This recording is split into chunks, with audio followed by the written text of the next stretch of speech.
Coaching centre పేరుతో డబ్బులు గుంజుకోవటం, కుటుంబంలో విభేదాలు తీసుకొస్తున్న సంస్థపై మహబూబ్నగర్లో బాధితులు ఆగ్రహం వ్యక్తం చేస్తున్నారు. మొదట్లో స్పోకెన్ ఇంగ్లీష్ పేరుతో సంస్థను పెట్టి తర్వాత ఐఏఎస్ కోచింగ్ అని మార్చారని ఆరోపించారు.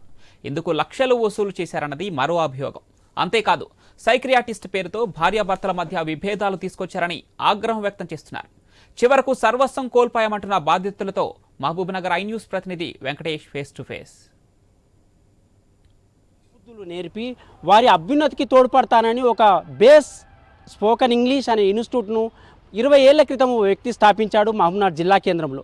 కానీ ఆ వ్యక్తి చేస్తున్న ఆగడాలు, ఆ విద్యార్థుల పట్ల వ్యవహరిస్తున్న తీరు చాలా చర్చాంశనీయంగా మారింది. ముఖ్యంగా మానసిక వైద్యులతో పాటు వైద్యులు కూడా విద్యార్థులను బాగు చేసే పరిస్థితి లేనటువంటి సంఘటనలు మహబూబ్నగర్ జిల్లా కేంద్రంలో చోటు చేసుకున్నాయి. ఎన్నో కుటుంబాల్లో వాళ్ళ వ్యక్తిగత కుటుంబాల్లో చిచ్చురేపి వారి భార్యాభర్తల మధ్య విభేదాలు సృష్టించి ముఖ్యంగా వారి ఆస్తులను కూడా కాజేసిన సంఘటనలు ఒక్కొక్కటిగా వెలుగు చూస్తున్నాయి. ఈ నేపథ్యంలో జిల్లా కేంద్రంలోని బేస్ స్పోకెన్ ఇంగ్లీష్ అనే సంస్థను ఏర్పాటు చేసి విద్యార్థులను ఐఏఎస్లు ఐపీఎస్లను తయారు చేస్తానని ఓ విద్యా వ్యవస్థను ఏర్పాటు చేసి చాలా ఏళ్ళుగా ఎంతోమంది బాధితులను, బయటికి రాని బాధితులను వారు కష్ట నష్టాలకు గురి చేసి వారు ఆస్తులను కాజేసిన సంఘటనలు రోజు రోజుకు ఒక్కొక్కటి వెలుగు చూస్తున్నాయి. ఈ నేపథ్యంలో దీనికి చివరి అంకంగా కొందరు బాధితులు మన దగ్గరని ఆశ్రయించారు. వారిని మన దగ్గర ఉన్నారు. వారిని అడిగి తెలుసుకునే ప్రయత్నం చేద్దాం. బేస్ అనే సంస్థను, స్పోకెన్ ఇంగ్లీష్ అనే సంస్థను మహబూబ్నగర్ జిల్లా కేంద్రంలో లక్ష్మణ్ అనే వ్యక్తి ఇక్కడ స్థాపించాడు. ఆ వ్యక్తి స్పోకెన్ ఇంగ్లీష్లో ఏదైనా విద్య కోసము, ఏదైనా టీచర్లు కానీ విద్యార్థులు కానీ స్పోకెన్ ఇంగ్లీష్ అంటే ఏదో నేర్చుకుందాము, భవిష్యత్తులో తమ భావితరాలకు పనికొస్తుంది, లేదంటే తమ ఉద్యోగాలు చేసుకునే దానికి తోడ్పాటు అవుతుంది, తమ భర్తలకు, తమ భార్యలకు, తమ పిల్లలకు కూడా ఏదైనా అవకాశాలు, ఉపాధి అవకాశాలు ఉంటాయేమో అనే చిన్న ఆశతో ఈ స్పోకెన్ ఇంగ్లీష్లో చేరుతున్నారు. కానీ ఆ స్పోకెన్ ఇంగ్లీష్లో చేరడం వల్ల మీరు ఎలాంటి ఇబ్బందులు పడ్డారు? స్పోకెన్ ఇంగ్లీష్ నేర్చుకుంటున్నారా? అతను అసలు ఇన్స్టిట్యూట్లో ఏం నేర్పిస్తున్నాడు మీకు? సార్, ఫస్ట్ స్పోకెన్ ఇంగ్లీష్ కోసమని నేను వెళ్ళిన సార్. అక్కడికి స్పోకెన్ ఇంగ్లీష్ నేర్చుకుందాం, సైకాలజీ కూడా చెప్తాడు ఇంగ్లీష్తో పాటు. అయితే వెళ్ళి నేను కూడా ఒక టీచర్ని సార్. నేను కస్తూర్బా స్కూల్లో ఫిజికల్ సైన్స్ టీచర్గా వర్క్ చేస్తున్నాను. ఇక నా స్కూల్లో నా పిల్లలకు కూడా సైకాలజీ తోడు చేసుకొని నా సబ్జెక్ట్ని నేను స్కిల్ను డెవలప్ చేసుకోవచ్చు అనే ఉద్దేశంతో అక్కడికి వెళ్ళడం జరిగింది. నా వ్యక్తిగత విషయం, నా భర్త కొంచెం ఎఫైర్ ఉందని నాకు తెలిస్తే ఆ సైకాలజిస్ట్ కాబట్టి తనకి నా భర్త విషయం చెప్పిన నేను, ఇట్లా ఎఫైర్ ఉంది సార్, నా సొంత సిస్టర్ని ఇట్లా ఎఫైర్ ఉంది, దీనికి ఏమైనా సాల్వ్ చేస్తారని చెప్తే, మేడం మీరు ఇమీడియట్గా పోలీస్ స్టేషన్కి వెళ్ళండి అని కరోనా టైంలో 2020లో వెళ్ళడం జరిగింది. పోలీస్ స్టేషన్కి ఆ సారే కంప్లైంట్ ఇవ్వమని చెప్పిండు, ఇచ్చినాం.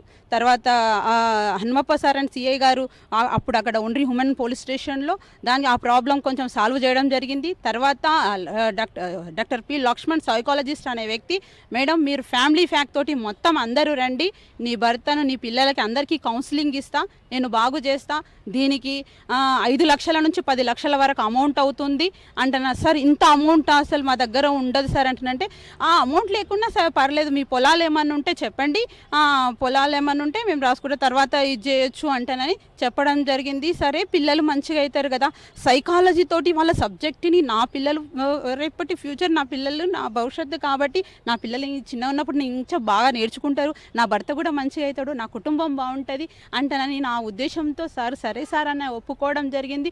ఒక ప్లాట్ అన్నతోటి 2 ప్లాట్లు రాయించుకున్నాడు. ఇంటికి వచ్చి మా ఇంటికి వచ్చి రాయించుకున్నాడు. నా పిల్లలు ఇక్కడ తెలంగాణ చౌరస్తాలో స్కూల్ చదువుతుంటే ఆ స్కూల్ వద్దు, బంద్ చేపియండి, స్కూళ్ళల్లో చదువు చెప్పరు, ఏం చెప్పరు, టీచర్లకు చదివే రాదు, వాళ్ళు మొత్తం ఏం చేస్తారు, బిజినెస్ చేసేస్తారు, వాళ్ళు అసలు క్లాసులే సరిగా చెప్పరు, పిల్లలు సమాజం మొత్తం నాశనం అయిపోతుందంటే టీచర్ల వల్లనే, నాలాగా ఎవరు చెప్పరు, నేను చెప్తాను, అవునా నేను ఒక చరిత్ర సృష్టిస్తాను ఈ భారతదేశంలో, నేను ఎక్కడైనా నేనే, నా పేరు చెప్పుకుంటారు, తాండా నుంచి నాది, లింగాల తాండా నుంచి అమెరికా వరకు నాదే మారుమోగుతుంది, అందుకే నాది అమెరికా అసోసియేషన్ లెటర్ వచ్చింది, చూడండి నాకు ఎన్ని అవార్డ్స్ వచ్చినాయి, చూడండి ఇవన్నీ నేను అబద్ధం చెప్తానా చూడండి అంటే మాకు తెప్పించి మాకు ఏం చేసిండు అంటే మెస్మరైజింగ్ చేసేసిండు. ఓకే ఇంత ఉంది కదా, ఇంత గ్రేట్నెస్ ఉంది కదా అంటాను మేము నమ్మడం అనేది జరిగింది. ఒక వ్యక్తి మంచిగా చెప్తాడు, మంచిగా నేర్చుకున్న ఉద్దేశంతో అక్కడికి వెళ్ళినాం. కానీ అక్కడ జరిగేది మొత్తం మొత్తం ఫ్రాడ్ సార్, మొత్తం ఫ్రాడ్. డబ్బుల కోసము భార్య భర్తలను విడగొడుతున్నాడు, పెళ్ళిళ్ళు చేస్తున్నాడు, భార్యకు తెరవకుండా భర్తకు, తర్వాత భర్తలనైతే హింసి నా మొగుడినైతే పాలేరులాగా చేసేసిండు సార్. ఆయన కూర్చో అంటే కూర్చో, లేవంటే లేవు, అంతే. ఇప్పటి వరకు నాకు 3 నెలలైంది పెళ్ళయిందని తెలిసి, 2వ పెళ్ళయిందని చెప్తే కూడా ఆయన స్పందించలేడు.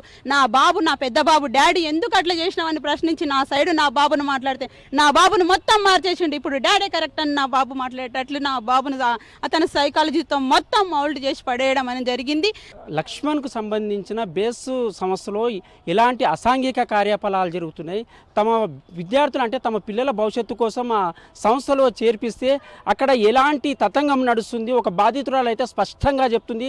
తమ కన్నీరు కారుస్తుంది, తమ ఆస్తులను అప్పులుగా మారుస్తున్నారు, తమ జీవితాలను నడి రోడ్డు పైన పెడుతున్నారు, తమ పిల్లల భవిష్యత్తుతో పాటు తమ వివాహ సంబంధాలను కూడా రోడ్డు కీరుస్తున్నారు, తమపై అటాక్ చేస్తున్నారు. ప్రశ్నించే వారిపై దాడులు చేయడం లక్ష్మణ్కు ఆనవాయితీగా మారిందని ఆ బాధితురాలు చెప్తున్నారు. ఇలా చాలామంది బాధితురాలు ఇక్కడ బాధితులు ఉన్నారు. మహబూబ్నగర్ జిల్లాలోతో పాటు ఉమ్మడి పాలమూరు జిల్లాలో చాలామంది బాధితులు ఆయన వద్ద శిక్షణ తీసుకున్న సంఘటనలు చోటు చేసుకున్నాయి, ఒక్కొక్కటిగా వెలుగు చూస్తున్నాయి. ఈ నేపథ్యంలో ఉమ్మడి జిల్లా వ్యాప్తంగా జరుగుతున్న ఇలాంటి సంఘటనలపై పోలీసులను బాధితులు ఆశ్రయించే దాఖలాలు కూడా ఉన్నాయి. తమకు న్యాయం జరగాలని కోరుకుంటున్నారు.